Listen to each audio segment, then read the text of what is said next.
Ibarat Allah yang kami muliakan, dari jam 6 sampai jam 8 telah sampai berita berkembang dan menyebar 2 orang ulama, 4 orang ulama, pimpinan-pimpinan pondok pesantren, da'i-da'i yang terkenal meninggal dunia hanya dalam 2 jam. 4 ulama dalam 2 jam. Dan ini sulit menemukan penggantinya. Hari ini ada camat yang meninggal, ribuan calon camat akan siap menggantikan. Hari ini gubernur meninggal, antri orang bahkan dengan cara apapun bisa menduduki posisinya. Hari ini presiden meninggal, dengan cara apapun akan banyak yang mau mendapati posisi itu. Tapi kalau satu ulama yang meninggal, maka siapakah yang akan menggantinya? Berapa tahun lagi atau berapa puluh tahun lagi kita butuh waktu untuk menunggu munculnya ulama-ulama berikutnya. Dari bulan Februari sampai bulan November, 92 orang ulama lurus yang telah Allah wafatkan dari Republik Indonesia ini. 92 orang ulama garis lurus. Mereka ulama yang tabah, yang sabar, yang ikhlas, yang keilmuannya mendalam. Baik itu dari Nahdlatul Ulama khususnya yang bergaris lurus, ataupun dari Muhammadiyah dan lain-lainnya. Bahkan yang terbaru, 2 orang ulama besar Saudi beberapa hari belakangan meninggal dunia. Saudara-saudaraku, susul menyusul. Sekarang ini ada beberapa kiai kita, ada beberapa ulama kita yang sedang dalam kondisi berat. Bahkan ada yang kritis. Para ulama Allah ambil dalam waktu yang sangat berdekatan. Saudara-saudaraku, dengan krisis Suriah yang ada, para ulama-ulama kelas dunia meninggal dunia dengan cara dibunuh. Di Yaman dengan huru-hara dan kekacauan sekarang, tidak sedikit masyayikh di sana yang meninggal dunia karena tua, karena sakit, dan banyak yang dibunuh. Di Arab Saudi, penangkapan besar-besaran terjadi kepada para alim ulama. Maka dalam hadis riwayat Imam Bukhari, Rasulullah sallallahu alaihi wasallam bersabda, "Innallaha la yaqbidul ilma intiza'an." Sesungguhnya Allah Subhanahu wa taala tidaklah akan mengangkat ilmu ini secara satu kali cabut. Tidak demikian. Tetapi Allah Subhanahu wa taala akan mengangkat ilmu dari manusia, yantazi'uhu minan nas walakin yantazi'uhu biqabdil ulama. Ini hadis sahih Bukhari Muslim, lafaznya bimautil ulama, dengan kematian para alim ulama. Kemudian ibarat Allah yang kami muliakan, di dalam hadis lafaz Bukhari saja biqabdil ulama. Jadi qabdil ulama itu dengan 2 pengertian. Para ulama-ulama yang benar ditangkap-tangkapin dan dibungkam mulutnya. Dia tidak bisa lagi menyampaikan dakwah, dia tidak bisa lagi memberikan fatwa, dia tidak bisa lagi menjelaskan halal dan haram.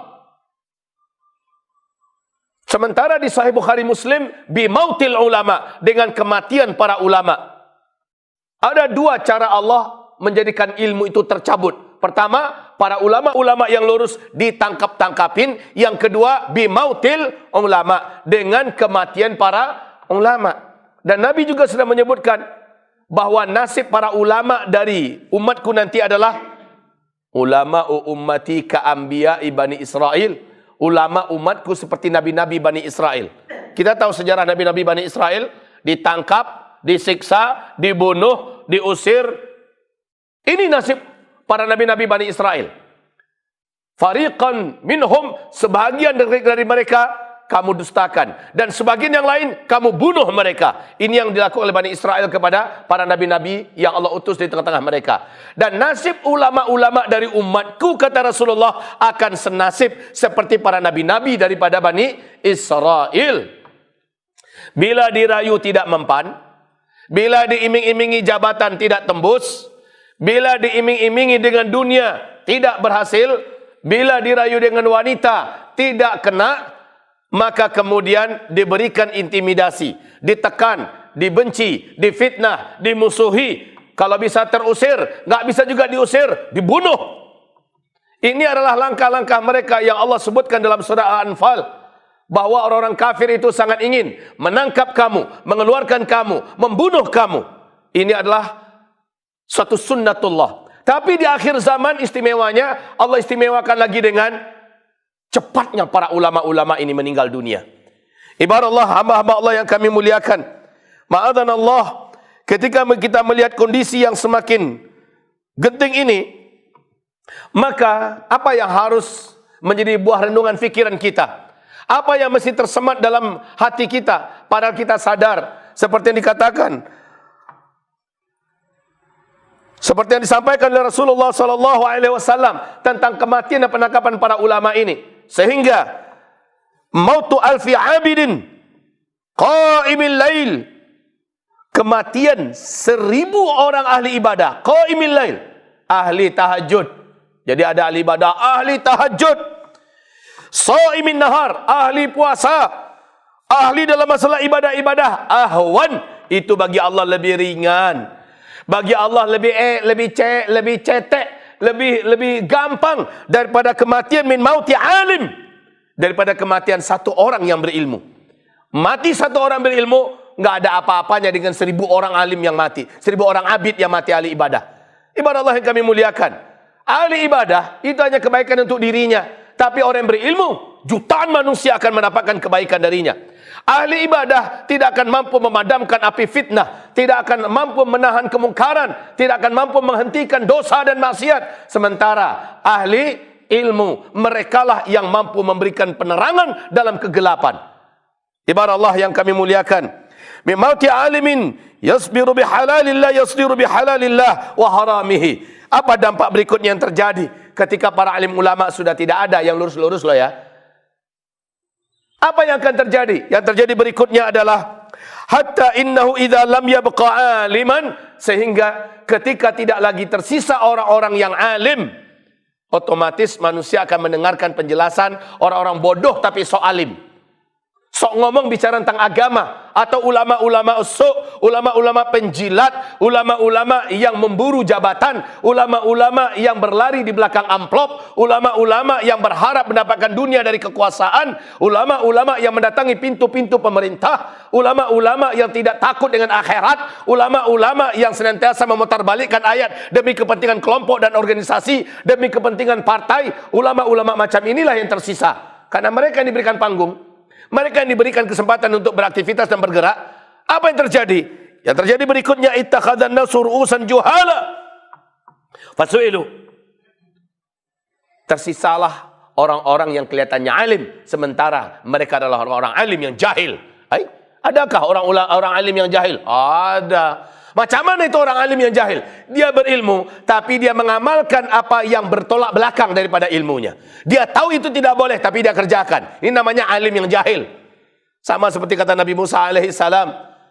Ini ketika dia ditanya oleh Bani Israel tentang apakah engkau ingin mengambil kami sebagai olok-olokanmu? Atattakhiduna huzwa? Apakah engkau ingin ambil kami sebagai olok-olokanmu, hai Musa? Kau suruh kami begini, kau suruh kami begitu. Kau ingin jadikan kami mainanmu. Apa jawaban Nabi Musa? Inni a'udzubillahi an akuna minal jahilin. Aku berlindung kepada Allah kalau aku termasuk orang yang jahil. Nabi Musa tahu memperolok-olokkan orang, mempermainkan orang, itu ada perbuatan yang tidak dibolehkan oleh Allah. Sementara mereka malah menyangka Nabi Musa ini memperolok-olokkan mereka. Ini perbuatan jahil. Tak mungkin aku yang sudah ada ilmu, bahkan aku mengajak kalian kepada kebaikan dan akhlak yang mulia, lalu saya memperolok-olokkan kalian, mempermainkan kalian. Saya berlindung kepada Allah kalau saya termasuk orang yang jahil. Nah, di akhir zaman, ulama-ulama jahil macam ini banyak. Ini yang diambil oleh manusia-manusia karena ketiadaan ulama yang lurus. Jadi ulama-ulama yang jahil di akhir zaman ini malah yang banyak. Kalau Nabi SAW bersabda, umatku di akhir zaman akan terpecah menjadi 73 golongan. 72-nya di neraka, 1 yang benar. Lah, kalau seandainya setiap golongan itu punya 5 ulama saja contohnya. Ayo, 1 golongan benar masuk surga, 5 ulamanya. 72 golongan sesat, salah, masuk neraka. Masing-masing golongan ada 5 ulama, kalikan 72. Coba bandingkan, mana banyak ulama yang lurus, yang ulama yang sesat. Di akhir zaman, ulama yang sesat itu yang banyak. Yang menyesatkan. Ulama penjilat, ulama amplop, ulama yang mencari dunia, ulama yang menjilat pantat-pantat para penguasa. Na'udzubillah, kita berlindung dengan ini. Sementara ulama-ulama yang sedikit itu, hantaman, fitnahan, tekanan, intimidasi, segala macam makar dipersiapkan untuk membungkamnya. Semakin sedikit. Atau menggunakan jasa-jasa setan, disantet. Menggunakan jasa-jasa setan dari bangsa jin, disihir. Menggunakan jasa-jasa setan manusia, pakai dibunuh dengan cara diracun dan sebagainya. Ini juga termasuk di antara makar-makar mereka untuk menghabisi para alim ulama kita. Saudara-saudaraku, hamba-hamba Allah yang kami muliakan, yang harus kita lakukan sekarang, enggak banyak-banyak. Bila antum ada ulama di sekitaran antum, wahai saudara-saudaraku yang kami muliakan, pasti ada di kampung kita ulama, pasti ada di kota kita ulama, pasti ada di wilayah kita, di provinsi kita ulama-ulama yang lurus. Tolong jaga dia. Tolong perketat pemeliharaan dan penjagaan kepadanya. Karena banyak orang yang datang ingin berbuat jahat kepadanya. Apakah pura-pura gila? Ataukah dengan cara apa? Atau di tengah jalan? Tolong pasang badan antum. Karena kalau kita meninggal, tidak ada ruginya bagi manusia. Tapi kalau ulama yang meninggal, maka alam ini merintih, meratap karena kehilangan yang besar. Itu yang pertama. Yang kedua, bagi yang punya anak-anak muda, orang-orang tua yang punya anak-anak muda, perintahkan pada anak mudanya. Perintahkan pada remaja-remaja masjid, pemuda-pemuda masjid, agar mereka bergantian untuk menjaga dan mengawal para alim ulamanya. Di akhir zaman ini, secara fisik itu bisa kita lakukan sekarang. Sementara, ya siapapun di antara kita yang ahli ruqyah, bantu dengan keilmuan dan keahliannya, agar tidak ada sihir yang menyerang para alim ulama kita. Ustaz, bukankah ulama kita punya benteng? Iya, tapi tidak selalu ulama kita dalam keadaan siaga. Kadang-kadang beliau terlalai oleh karena rapat, terlalai oleh karena pertanyaan umat sehingga masuk waktu maghrib, dia belum sempat baca zikir petang.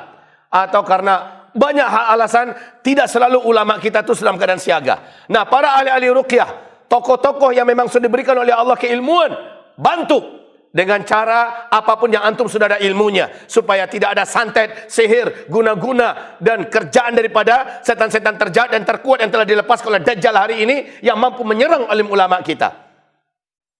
Ibarat Allah yang kami muliakan. Berikutnya apa lagi yang bisa kita lakukan kepada alim ulama kita? Siapa yang ahli pengobatan di antara kita, yang pakar dalam masalah herbal, kalau mendengar ada ulama kita yang sakit, mohon infakkanlah keahlian antum. Mohon datanglah ke tempat ulama itu, rawat dia dengan serius. Gunakan semua keahlian antum agar sang ulama ini mampu diatasi dengan tibbun nabawi, mampu diatasi dengan pengobatan Nabi Muhammad SAW. Sebab kalau dia sudah terjatuh ke tangan medis yang tidak beriman, ke tangan medis yang memang ada di balik makar, ke tangan medis yang tidak amanah. Karena ada dokter-dokter yang amanah, ada dokter-dokter yang beriman, tapi ada dokter-dokter yang PKI, ada dokter-dokter yang komunis, ada dokter-dokter yang memang menjadi musuh Islam. Nah, ini kesempatan. Habisi ulama ini, mumpung ada di tangan kita, disuntikkan yang macam-macam, dikasih yang macam-macam. Lalu akhirnya ulama kita selesai. Kita hanya ditinggalkan dalam keadaan meratap dalam tangisan. Saudara-saudara, apakah ini mau kita biarkan? Mana keahlian kita? Kenapa kita berpangku tangan? Saya nggak tahu bagaimana saya cara masuknya. Dekat ke sana merapat. Ambil dulu tazkiyah dengan ulama setempat, bahwa saya memang adalah ahli tibun nabawi yang diakui dan beliau kenal. Maka bawa itu kepada keluarga ulama kita yang sakit. Kasih tahu bahwa ini adalah rekomendasinya. Lalu saya ingin ikut menterapi dengan serius, dan saya wakafkan keahlian saya, waktu saya, bahkan saya siap membantu dengan obatan tibun nabawi semampu saya. Begitu, siapapun yang ahli, dekati para alim ulama kita sedang dalam keadaan berat, dalam perawatan yang sangat berat. Dia adalah ulama penggerak, ulama tokoh pemersatu umat di daerah Jawa Tengah sana, ahli syariat, ahli fikih, dan beliau dalam keadaan kondisi berat. Wahai saudaraku, siapa yang ahli di antara antum tentang pengobatan Islam, merapat, segera bantu beliau. Mudah-mudahan beliau belum terjatuh ke tangan yang salah, tangan-tangan yang jahat. Bantu beliau. Berikutnya kami bagaimana Ustaz? Kami maksudnya Anda semua. Maka tugas kita adalah doakan. Bila kita secara fisik tidak mampu, secara finansial juga tidak mampu, ya, secara keahlian kita tidak punya apa-apa, maka kita punya senjata terkuat, yaitu doa.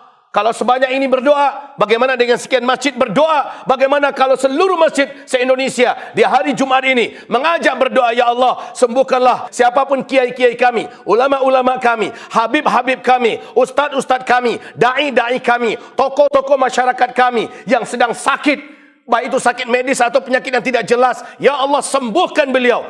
Coba kalian serentak berdoa, baik secara kolosal, secara massal, atau berdoa secara pribadi. Habis tahajud, doakan mereka. Sebelum kita doakan orang tua kita, sebelum kita doakan diri kita, doakan dulu itu. Doakan dulu mereka-mereka, ulama-ulama kita ini. Minimal ini yang paling kecil yang bisa kita tolong, yang bisa kita lakukan dalam rangka menolong para alim ulama kita. Lakukan ini serius. Dan jangan sekali, berulang-ulang sampai kita dengarkan kabar. Ima beliau sembuh atau beliau sudah syahid meninggal dunia. Begitu. Begitu juga yang sedang diperangkap dengan perangkap-perangkap yang banyak untuk ditangkap, dengan fitnah-fitnah yang gak karu-karuan, yang fitnah-fitnah yang membabi buta. Ambil mereka itu dalam perlindungan kita dengan cara doakan mereka. Berarti kita ambil para ulama, kita masukkan dia dalam doa kita. Itu lakukan. Jika kita lakukan, semoga masih ada iman dalam dada antum, karena antum pencinta pewaris-pewaris Nabi, antum pencinta umana'ur rusul. Tapi jika antum tidak melakukannya, demi Allah, saya tidak mampu mengatakan apakah ada iman di dalam dada antum. Apakah ada rasa cinta dalam dada antum kepada para umara, kepada para umana urusul, kepada warasatul anbiya. Jadi doakan mereka, lindungi mereka dengan doa antum, dan jangan pernah melupakannya setiap kali antum berdoa. Semoga bermanfaat apa yang kami sampaikan, dan semoga ada ibrah yang didapatkan dalam pengamalan apa yang harus kita lakukan. Barakallahu fikum. Nastaghfirullahal azim li wa lakum. La haula wa la quwata illa billah. Istaghfiru rabbakum innahu kana ghafara yursilis samaa alaikum midrara.